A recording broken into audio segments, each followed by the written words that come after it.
Good afternoon, everyone. We are going to call government operations to order. Madam Clerk, please take roll call. Commissioner Wilson has requested an excuse. Commissioner Peterson Mayberry. Thank you.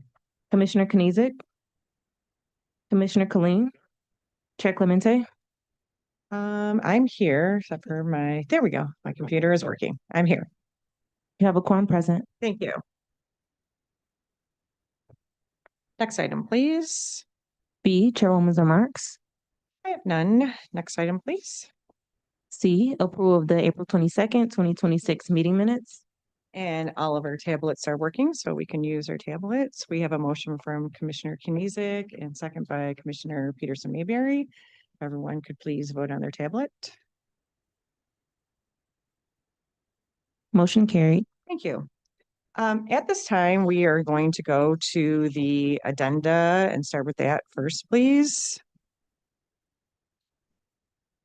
Moving to item 11 on the addenda, requesting commission approval of the reappointments of Michael R. Collin, Beth A. Braun, Stephen E. Dunn, Lawrence R. Faint, and Amen Tamimi to the Wayne County Peer Review Group of Surveyors.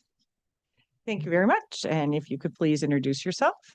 Good morning, everybody. Harry Kalajarakis, Chief Deputy Register of Deeds. Good to see everybody today. You too. And can you just tell us a little bit about these appointments? Certainly. You've seen me here before for remonumentation, and part of what has to happen is our surveyors make a report, and it is reviewed by the peer group, other surveyors, to verify their reports to make sure that they've done right. Statutorily, we are required to have a peer review group to review these documents. The current terms end at the end of June this year. All of these people are current members of the board. One, Ms. Salentini, decided not to return this year, but we still have a quorum with this, actually one more than a quorum with this group. Just want to meet our statutory obligations. And are you going to appoint another person, or you're just going to stick with what you have? We have no plan to at this time. Okay, very good. Yes, and read through all the resumes. Looks great. Any questions from commissioners? Okay, if I could get a motion, please, for this item. Thank you. I have a motion from Commissioner Knizik. It's hard to say that. And a second from Commissioner Peterson Mayberry, if we can vote on our tablets. Motion carried. Great, thank you. Okay, thank you very much, everybody. Thank you. Okay, if we could move back to our, well, we have one unfinished business, and then also in the treasurer's office is our new business. So if we can read those two in. And is there someone here from the treasurer's office before we do this? Yes, okay, very good. Hello. Go right ahead. Unfinished business. Item 1, forwarding a treasurer's office report on proactive measures to ensure that residents, especially senior citizens, do not lose their homes as a result of delinquent property taxes. And new business, item 1, forwarding a treasurer's office report on legal cases comparing fiscal years 23 and 24 to 2024-25. Thank you very much. Thank you for being here today. If you could both please introduce yourselves. Sure. Good afternoon. I'm Javier Adams, Chief Deputy Treasurer. Thank you. Good afternoon. I'm Jacob Ganem. I'm the Chief Assistant Corporation Counsel of the Tax Division, and our client is the Wayne County Treasurer. Okay, very nice. So if you could just give us some highlights of how we are proactively helping our senior citizens and people not to lose their houses. What has been like successful, things you need to improve on? How's that going? Okay. So I'll start with there's a lot of things I know you're doing. Right? Okay. So just recently, I just want to say I was at a senior event with Commissioner Baydoun. Oh. So we attend any senior events that the commissioners may have, and we partner with the city of Detroit for their senior events. We're at churches, we're at rec centers. We target some of our marketing to seniors. We give seniors extension under the General Property Tax Act, where we are giving leeway to do so for the aged and infirmed. We regularly do that. We partner with cities for their low income and fixed income exemptions to make sure that seniors are taking advantage of that. And that's just on our senior side. As far as others not losing their homes, we still have our yellow bag notices that we send out so that everybody can see them. They're loud, they're in your face, so you know that the foreclosure is upcoming. And within that bag, we include all of our partner information, all of our information on payment plans. We encourage taxpayers to enter a payment plan if they don't have the funds readily available. Okay, can I ask about that? Because is it a yellow bag that gets delivered, or I read that and I wasn't sure. I've never seen one before, so. It is an actual yellow bag. Okay. And within the bag are the notices and information again on our partners, on our payment plan. So it's probably about 15 documents within that yellow bag, including the notice and the information on the judicial foreclosure hearings and show cause hearings. So does that just get hung on the door? Does someone knock? Like, how is that received by the homeowner? There's a third-party contractor that delivers these. They knock. If there is not an answer, then they are hung on the door. If they are unable to get to the door, if it's a locked fence or something, they are placed on the fence. If it's a vacant lot, they stake the lot and place them on the stake. Okay. Okay. And how successful is that program with people getting back to you? Do you have any data on that? I don't think we have data, but anecdotally, I can say that our call center contacts increase. I don't know. It becomes a Quite a bit tremendous when they're outreach. Yeah, Okay. yeah. So, Okay, good to know. people who are even in payment plans come to the Mhm. office to make sure they call. And so it does have an impact. Okay, thank you. I'm sorry to interrupt That's you, but okay. if I That's might okay. forget if I don't ask. We continue our monthly Ask the Treasurer series on Zoom, which we started during COVID for community questions. That happens every month through March, and we'll pick up again in September. We also continue our project tax message, which this year we are expanding our outreach to get phone numbers so that we can contact almost anybody who's in foreclosure, as long as they provide us with a phone number, they provide us with their phone number. We can text them information either about their payment plans or upcoming hearings or the foreclosure redemption notice dates and things like that. So we are expanding that this year. We continue with our public-private partnerships. We have a new partnership with an entity who prefers at this point to become unknown to assist with low-income homeowners who face foreclosure for the 2023 tax year, and they have provided funds for many of those taxpayers, and they will be removed from foreclosure and allowed to redeem. Fantastic. Our taxpayer Saturdays, which we stopped during COVID, we kind of resumed it again this year with our mobile office, and hopefully next year will be more robust with our mobile office with scheduled Saturday visits out to the community.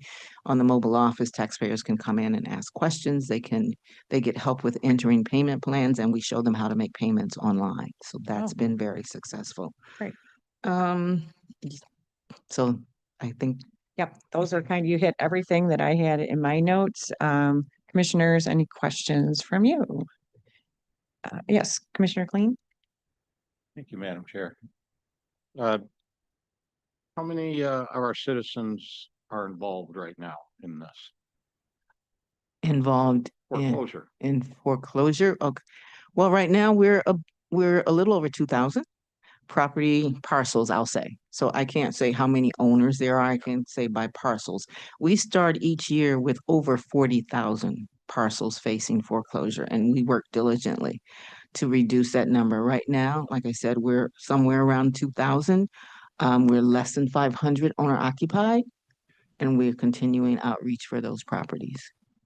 So the 38,000 have been resolved? They have been resolved either in payment plans or they've been paid off for the 2023 and prior tax years. Your unnamed third party. I'm sorry? Your unnamed third party? Is that you said from the private sector. Yes, but they haven't paid off the 38,000. No, these are taxpayers who have resolved their taxes. So of the owner occupied, which is less than 500, our unnamed partner will be assisting with those who are low income. Okay. And just out of curiosity, why not a registered mail as opposed to bag We do hanging out both. the door? We are required to do both. We do certified mail, return So receipt. everybody gets a certified mail? Everybody gets a certified mail, and we are required to do personal service as well. Okay, And so that's it. The yellow bag is the personal service. okay. That was just making sure, because I didn't hear you say that through certified mail, everybody's contacted as well. Yes. Thank you, Madam Chair. You're welcome. Commissioner Peterson Mayberry. Thank you. I just want to commend the treasurer's office. I know I had several constituents who happen to all be seniors. They had those yellow bags, so I've seen them. I think the one challenge is there are local grocers who also have yellow bags, and inside of them are just like circulars for their grocer. I know there's some wording on the outside of the yellow bag. I've seen what's in it with some of my seniors. They're very familiar with that.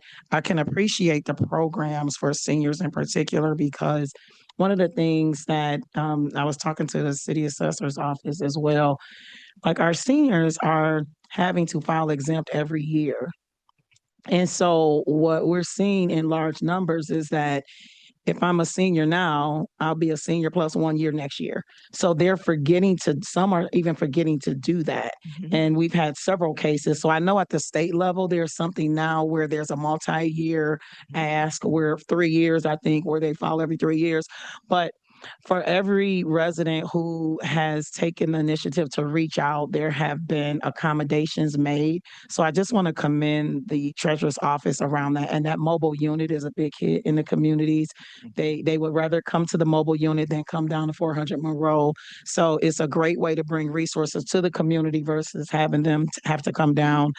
So I just wanted to lift that up. I know oftentimes there may be instances where we don't provide the feedback. So I just wanted to do that. And I'm glad there's a third party who's willing to help with low income. I'm hoping that our seniors also fall in that on the fixed income. And I look forward to that 2,000 number even being less than that as we get to the end of the year. Thank you. Thank you. Thank you. Thank you, Madam Chair. Okay, are there any questions around number one from anyone about that report? Okay, if I could get a motion for our unfinished business number one and our new business number one, please. Oh, Yeah, we still need to discuss. oh, Yeah, there still needs to be, Jake was here to talk about E1. which one? Oh, I'm sorry. Yeah, okay. I'm sorry, I missed you. Okay, so let's forget what I just said. Let's go on to new business number one. We read that in already, right? Okay. Would you like to give some feedback on this, the cases that are happening in your report? Well, we can start from the top. Okay. First of all, in regards to the lawsuits that have been adjudicated. Is your mic on? I know you Yeah. introduced yourself. Okay, you probably just need to speak into it. Thank you. We receive lawsuits in the form of motions and complaints to set aside a foreclosure once a taxpayer realizes that they are in the foreclosure process and have been foreclosed. There are lawsuits that are filed to determine whether or not that foreclosure can be set aside. And we look into those matters with the goal of determining whether due process has been met.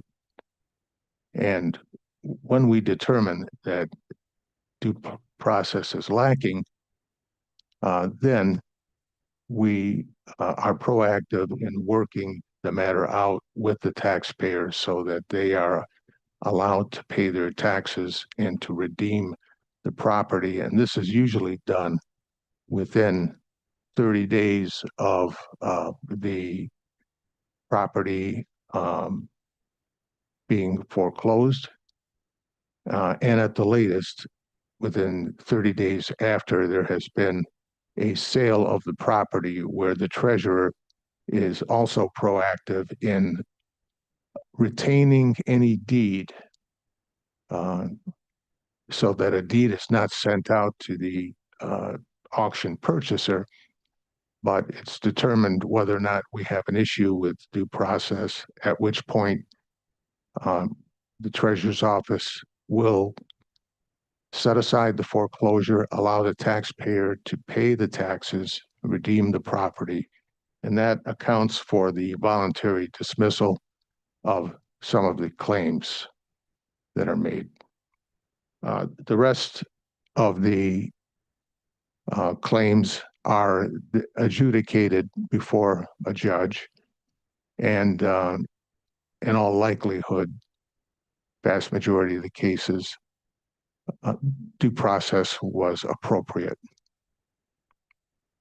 And the taxpayer is then counseled on filing a notice of intent to make a claim for surplus proceeds, which is another item that we have reported on.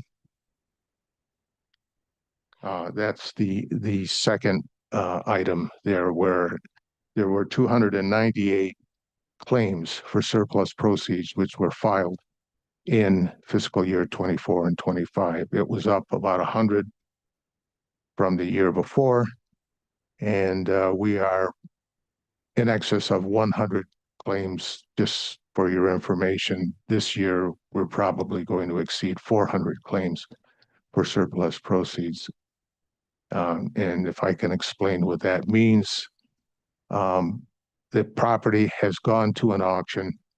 It has sold for an amount exceeding the what we call the minimum bid, which includes the taxes,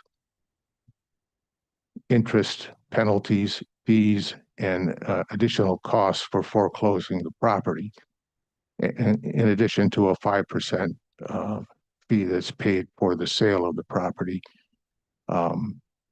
Anything over and above that is then returned to the foreclosed taxpayer in the form of their equity into the property that comes back to them. And that is the third item, the total payouts, which in 24-25 fiscal year amounted to $2,433,000. Okay. All right, commissioners, questions on this item? Commissioner Peterson-Mayberry?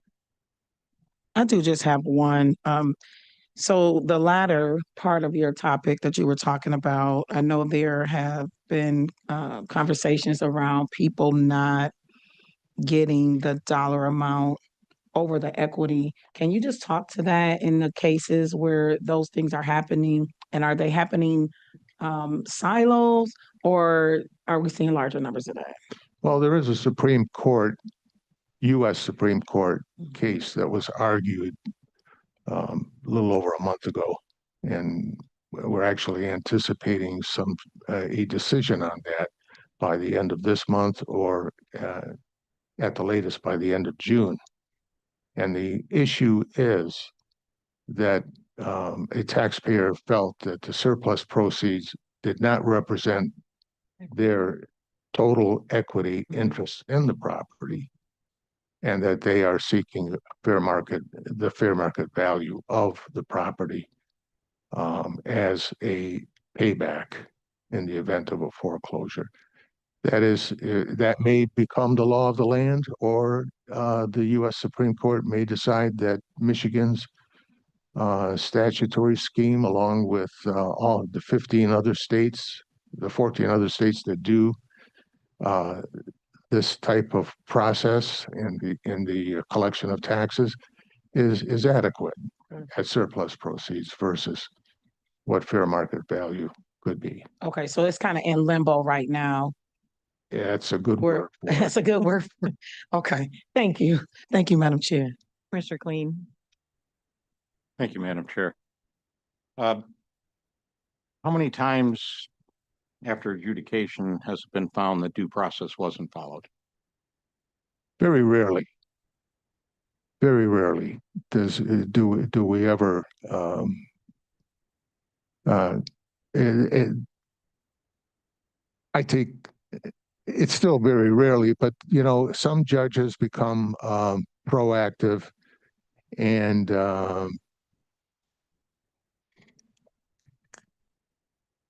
want to it's it's it's difficult to talk about the way judges make decisions sometimes, but they what they want us to do is see if there's a way that we could work this out, and we're all always willing to do that. But for the most part, people, it's pretty obvious from the records that are presented in court that people get notice, they're aware of their obligations, they've entered into payment plans in previous years, they know that the tax bill is due, but they may decide that they're just not going to pay it this year, but file a lawsuit and see what the judge does. And But clear-cut cases where the court just says due process was not, clear-cut, was not followed. yeah, then we appeal those. And how many times is that found? Very, very rarely do we have to appeal, but I'm talking about, 22 years of experience here where when the law was new, there were more appeals than there are now. So I would just like to add that in most clear-cut cases, we set aside those foreclosures before they go to the court. Where it's clear-cut, where we've missed something, where it's been placed on the wrong address, we set those aside. We work with the auction Yes. bidder. So they all get addressed. They do. Right. My interpretation of your question was when it's clear cut that everything was done right. That's what my response was. Yeah, well, a lot of times things are not clear-cut in courts. But further down your list of matters concluded, what's the RVA memos contracts line mean? Review and advise memos are the memorandums of law that we may do for the client. Contracts involved, there are vendor contracts that we do on behalf of the treasurer. And then I'm also looking at the last two. What is retro surplus proceeds motion? So these are motions that have been made in court? These involve, there was a Michigan Supreme Court case that was part of the Raffaelli decision, which allowed anyone who lost their equity from 2014 all the way to 2019 to be able to make a claim for their retro proceeds. That's the one where they kept moving it back, like from 2017 originally, and then they moved it back to 2014. There was some discussion about 2017, whether it was a 3-year statute of limitations or a 6-year statute of So limitations. currently stands at 2014. Yeah. Okay. Thank you for the report. Thank you, Madam Chair. No problem. Commissioner Peterson, did you have another question? Oh, okay. Okay, very good. Okay. So we do have a motion for these two items, the unfinished business and the new business E1 and D1 by Commissioner Knezek and second by Commissioner Clean. We could please vote on our tablets. And then going forward, items 2 through, we'll just take one vote, 2 through where are we at? 9, right? 2 through 9. 2 through 9. We'll just take one vote on those. Okay. Well, thank you very much. Thank you for being here. I really appreciate you coming and presenting all that information for us. Thank you. Thank you. Okay. If we can move on to number 2, please, Madam Clerk. Item 2, requesting commission approval of Amendment 4 to a 1-year cooperative agreement with SHI International for the Zoom One Enterprise Plus annual license to provide 386 users with webinar and large meeting licenses. And then if you could also read in number 3, because they're both IT items. Item 3, requesting commission approval of an addendum to a 3-year cooperative agreement with Trace 3 to purchase Hewlett Packard server and storage hardware for the county's virtual server infrastructure. Okay, and who's here for these 2 items? You could please come to the table. If you could please introduce yourself. Good morning, Cheryl Reuter. Good afternoon, Ryan Hayes, Division Director of Computing and Infrastructure.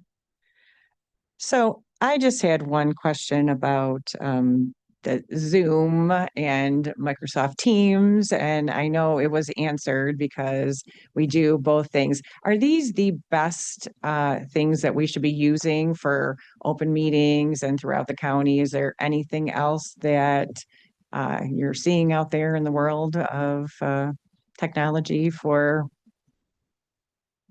doing this type of work? These are the industry leaders or industry standard, yeah. Okay, all right, perfect. That's all I had. Any other questions from commissioners?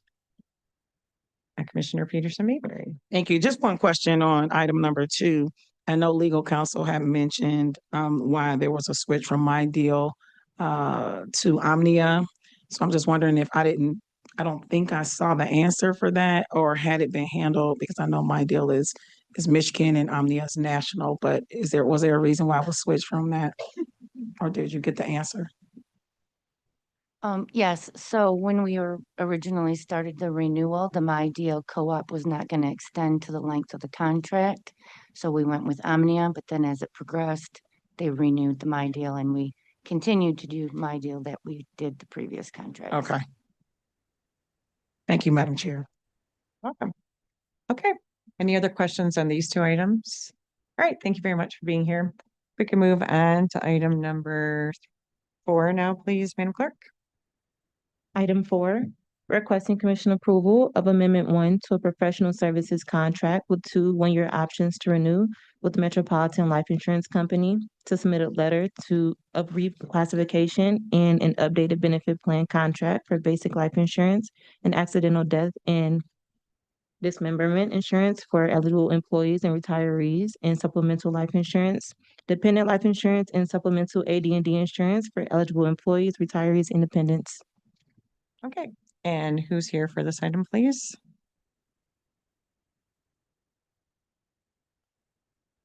Donna Wilson, PHR Director. Karen Jones, Interim Assistant Director of Benefits. Boytia Stevens, Corporation Counsel. Oh. Just let the green light go on. There you go. Boytia Stevens, Corporation Counsel. Thank you so much for being here. So there's a reclassification. Can you explain what that is, please? So the classification actually occurred back some time ago in 2002, but what was discovered in the contract that they needed to separate out the 2 to ensure that the retirees received the correct life insurance payments. So anyone who retired prior to June 1st, 2002, their life insurance payment would be $5,000. Anyone after would be $25,000 in that particular class group. Okay, so that was something we discovered and need to be fixed. All right, and then there's also just updated benefit plans for. It didn't change It didn't change the plan, and it didn't change the value of the contract. It was just clarifying so that all materials were consistent. Okay, very good. Any other questions, commissioners? Oh, Commissioner Clean? Quick follow-up to what you're asking. Does anything change for retirees? Now, the information, especially in the amount of checks? right. The information that would be communicated to retirees had remained consistent. It was just making sure that the language was consistent. When we went back and looked at the files, what the payments were and everything, it was in accordance with June 1st, 2002 and dates. So I'm not going to get any emails from current employees or retirees saying, hey, My check is only half of what it used to be. Well, we hope not, but we believe that the information is consistent. And this is just making sure that no one is confused when either they're filing, particularly at MetLife, or when we are handing information out. Mistakes always happen. Right. But embedded in this, It's to alleviate. is there anything that changes the checks that people receive? Okay. Thank you. Thank you, Madam Chair. Mhm. Anyone else have questions? Okay. Thank you for being here and thank you for explaining that. Appreciate it. Thank you very much. Yeah.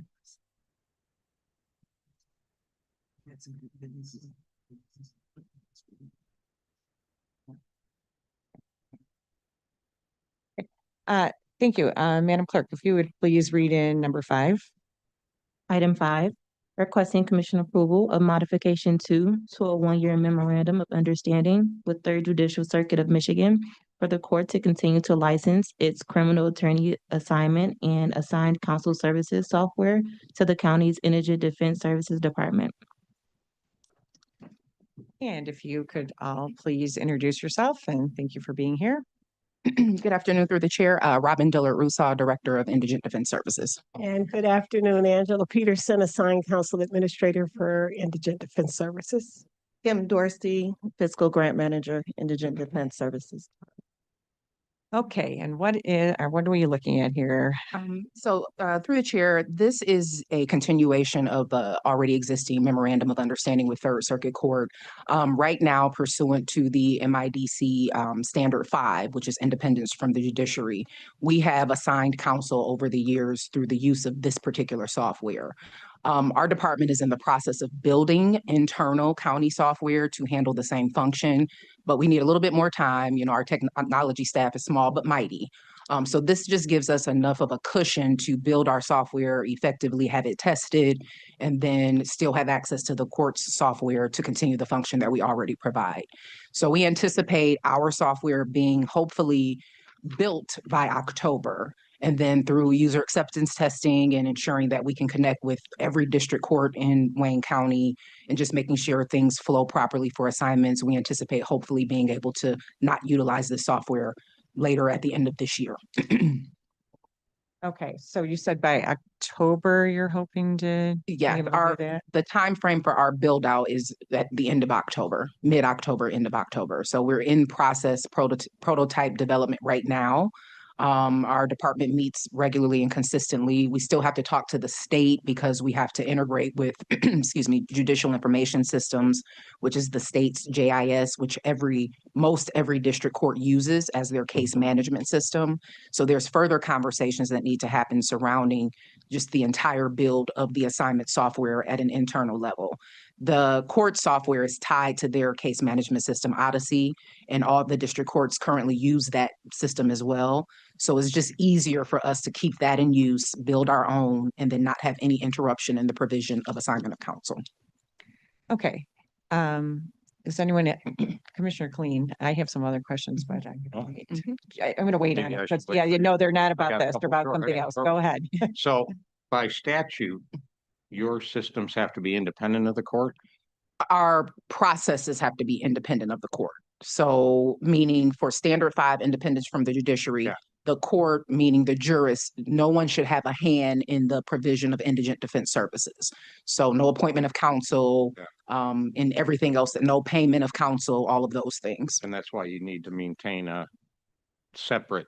Correct. And all you need is a little breathing room to get that done. That is correct. All right. Thank you. Thank you, Madam Chair. Back. Commissioner Peterson, Mayberry. Thank you. My question was around, so the contract started in 23. So you're saying the process right now is prototype. Yes. And then you've baked in enough time for all of once it goes to end user to get all the feedback.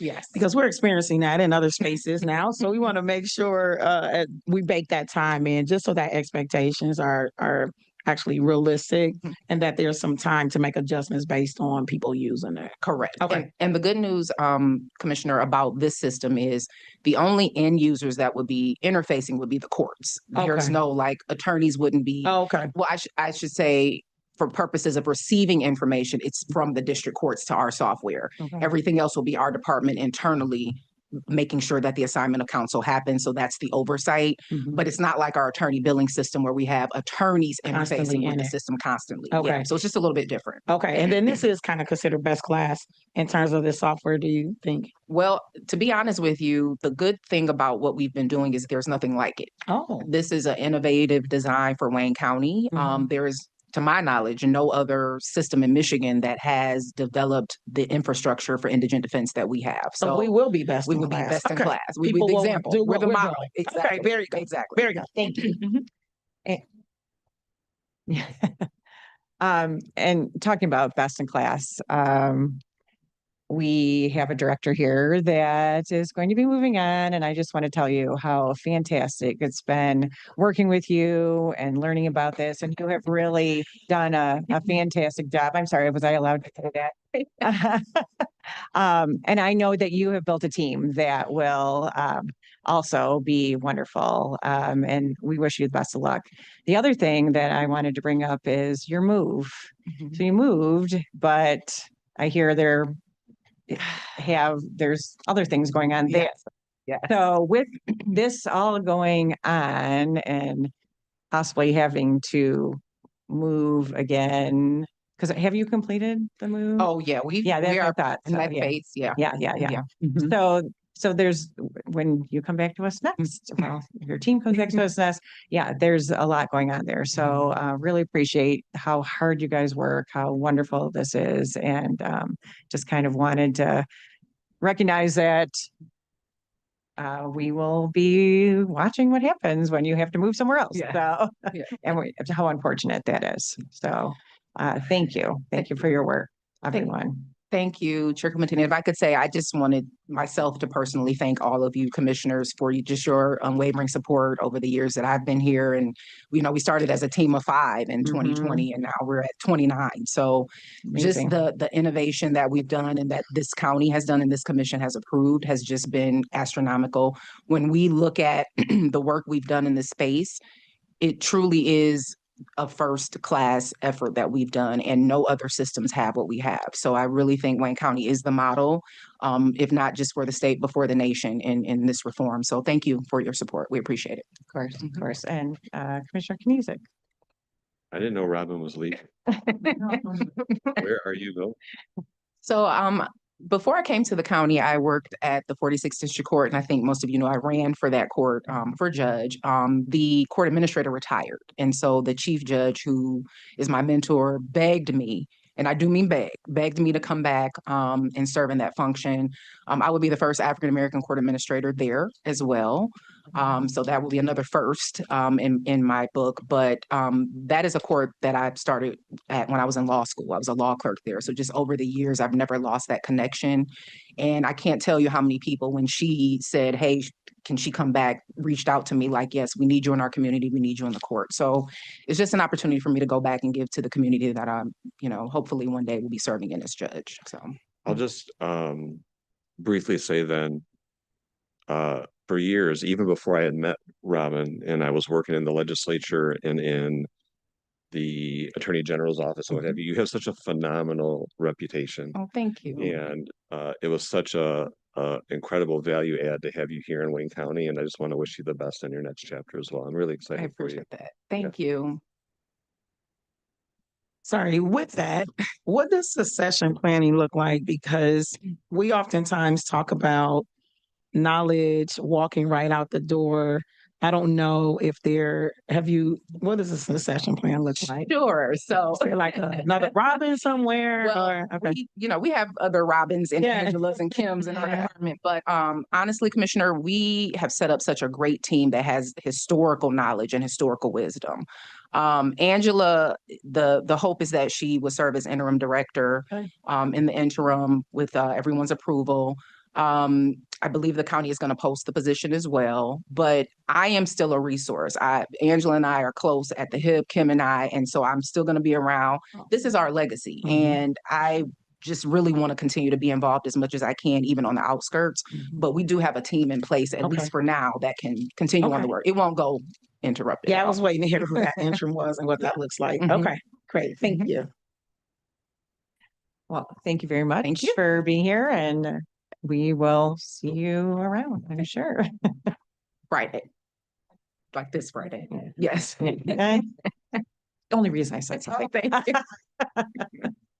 Okay, if we could move on to number 6, please. Item 6, requesting commission approval of Amendment 3 to a 6-month comparable source professional services contract with an option to extend or renew with Robert Half to continue providing temporary staffing in various areas, including financial planning and analysis for the Department of Management and Budget. Hello, if you could please introduce yourself. Hello, good afternoon. Betsy Laughlin, Deputy CFO. Happy to be here. Okay, so we are still actively searching for people. Can you kind of fill us in of where we're at and how things are gonna get better? So this specifically, so Robert Half, we currently have one resource. She is supporting our general ledger group, focusing on payroll reconciliations and payroll accounting. So very specialized accounting knowledge. So this contract is really to extend her, make sure that we have some obviously additional funds to get us through and potentially some additional support for year-end audit preparations. Now, the larger group, so this is just one resource, and that's all we really plan, other than maybe here and there some extra hours, just if we need it at the end of year end. Given that this is Oracle, first year with Oracle, we're expecting the audit prep, obviously, to be, since it's all new, to need a little bit of extra help. But it's really just one resource who is critical to our payroll accounting processes. So the greater question, so I have Donna here. We have been meeting at least weekly, working with PHR. We're actually making some really great progress on finalizing job descriptions for conversions. We do have 4 open Wayne County employee positions that we're actively recruiting for. So we have the deputy budget director. We also have 2 accountants within our DMBS that we're actively recruiting against. And then we also have our director of financial reporting. So along with PHR, we have a very dedicated group, like I said, meeting multiple times a week, really with an entire focus on converting and also hiring. So we have, obviously we have our positions we need to fill, we have our contractors we need to convert, and then we also have our current staff that we're realigning with our new job descriptions. So it's been a lot of work, but we are very committed and seeing some great progress. So when will that, all those descriptions be finalized for our current employees so that they can, I'm sorry, but this is something that we are very curious about, and we need, we need people. And if we have people here, we'd like to use them for sure. So when will that be done? Donna Wilson, through the chair, we always try to, even coming out of the collective bargaining agreement, we gave ourselves a very ambitious date. We were not able to meet that date only because looking and reevaluating each position takes some time. We hope to have at least this area done within the next, I say 6 weeks. Oh, yeah. Within the next 6 weeks. That area is MMB. MMB, yes. Okay. And so then we just continue to look at departments and needs. And so as a department comes forward with the recruitment need, we update that job description. We, recruit for it, but we just did a heavy recruitment for DPS, getting ready for winter season. So we are constantly doing it and evaluating. But for this area, we really look at the next 4 to 6 weeks. 4 to 6 weeks. Okay. And I know these are very specialized. We've talked about that over and over again. Commissioners, any questions? Commissioner Kleen? Thanks, Madam Chair. So in the current year budget, there's 142 positions for MMB. Correct. And as of basically a week ago, 79 are filled. Correct. That's correct. And so I heard you talk about pursuing these 4 positions. How many? I thought I saw 2 and I saw 1. Under this contract, how many people do we have in MMB? 1. Just 1 now. Resource. Okay. So it's worth having a separate contract with them for 1 person? So Yes, we need this continuity. This individual has been with us since March and has been critical, March of 2025, and has been critical for our implementation between HCM and our ERP modules and focusing on our payroll integrations. So do I think this one's critical? Yes. This Okay. will be a critical resource to maintain that continuity of information. So that person's not a county employee. No. Of the 79 fill positions, how many of those are not county employees that may be hired other ways through, Those 79 are just Wayne County employees. or just Wayne County Correct. employees? So we're only going after 4 new job descriptions? So, and I know Donna will probably jump in. So because we are still working with the unions to finalize these job descriptions, until those are final, we're not posting until we finalize those positions. So for the ones that we are recruiting against, those ones have been finalized. 2 of the positions are represented positions with AFSCME that have been finalized, and the other 2 are for director appointed positions. And how long have those discussions been going on with AFSCME to get this done? It asks me in GAA since we started collaborative bargaining and, a couple of years ago, but as we implemented Oracle, our needs changed, the jobs changed. And so, as we discuss classifications, as we discuss, salaries, we do have to take into the business change that we had over from July 2024 in each of the, module implementations. So since the Oracle. Yeah. How long has that been then you've been able to talk to organized labor in the Oracle universe? So we started collaborative bargaining probably right at the same time that we were implementing Oracle. And as we looked at last fall? Oh, that was 2024, I want to say, we started collaborative bargaining. Yeah. It's kind of hard to say because Oracle's not all the way in yet. Exactly. So it's kind of hard Exactly. to say. So it's a continuous process, but we did not stop one for the other because we have typical business needs as we move forward.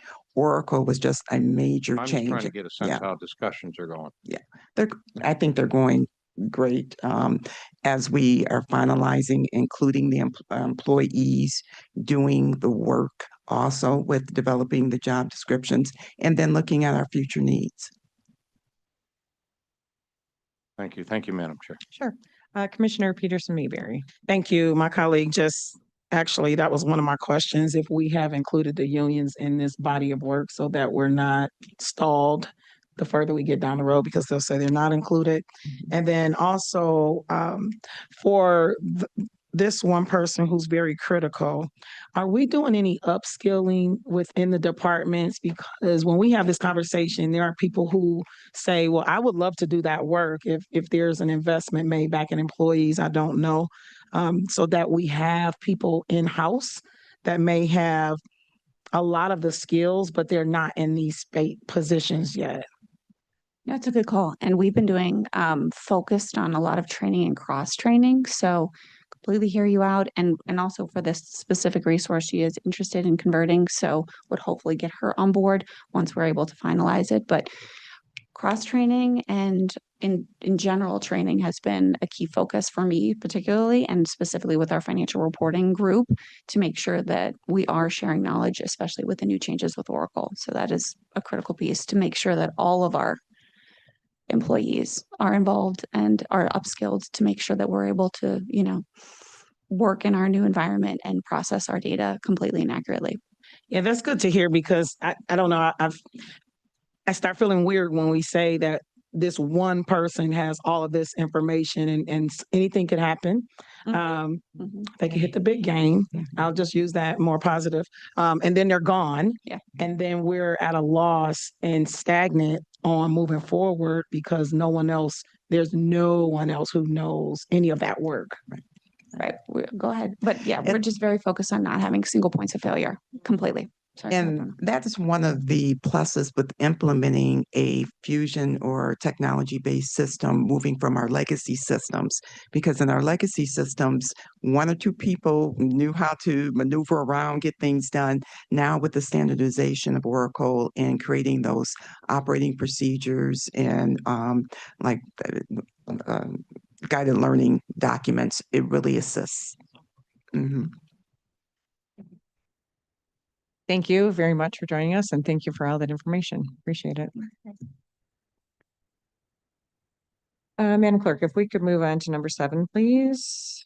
Item 7, requesting commission approval of Amendment 1 to a 3-year professional services contract with 1 2-year option to renew with LexisNexis to provide online research services for the Office of Corporation Counsel. Hi, good afternoon. Sue Hamoud, Deputy Corporation Counsel. Libby Bustiger, Assistant Corporation Counsel. And LexisNexis is software that you use for Legal research. Yeah. Any questions about this contract? Okay, let's move on to the next one, please. Number 9. Number 8. Number 8. Yeah, number 8. I'm trying to hurry this along. Thank you. Number 8. I see for the rest of the Yes, just say there. Requesting commission approval of Amendment 2 to a 2-year legal services agreement with Clark Hill PLC in the matter of Regina Parks v. the County of Wayne and Sheriff Raphael Washington. Ongoing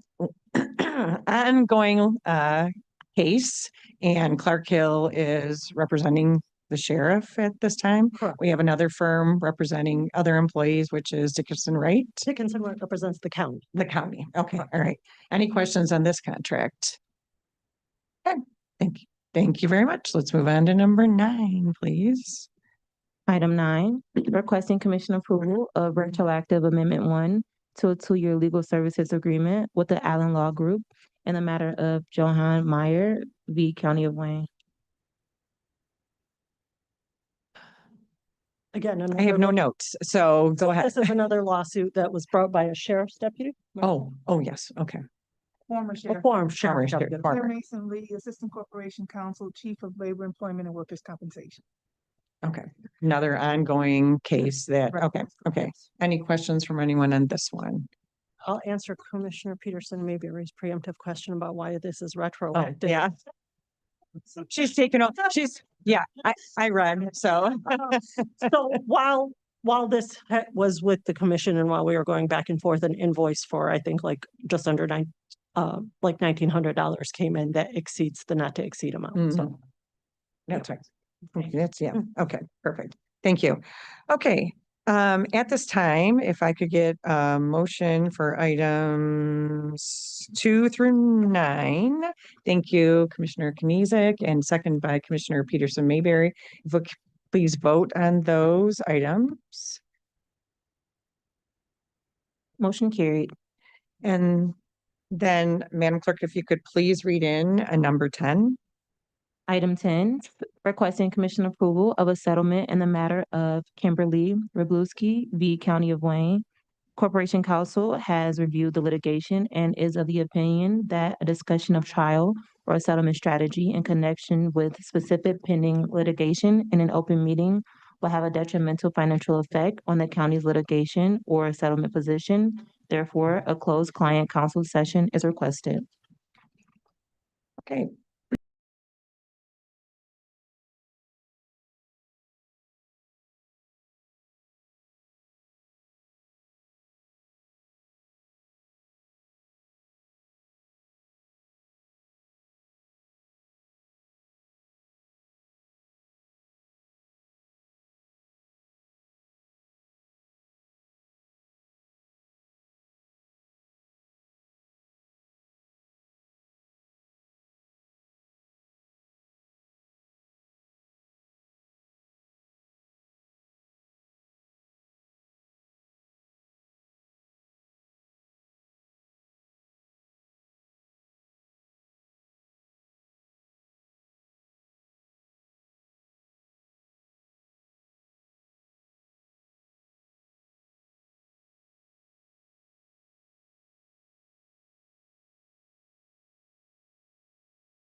Okay, if I could please get a motion on number 10.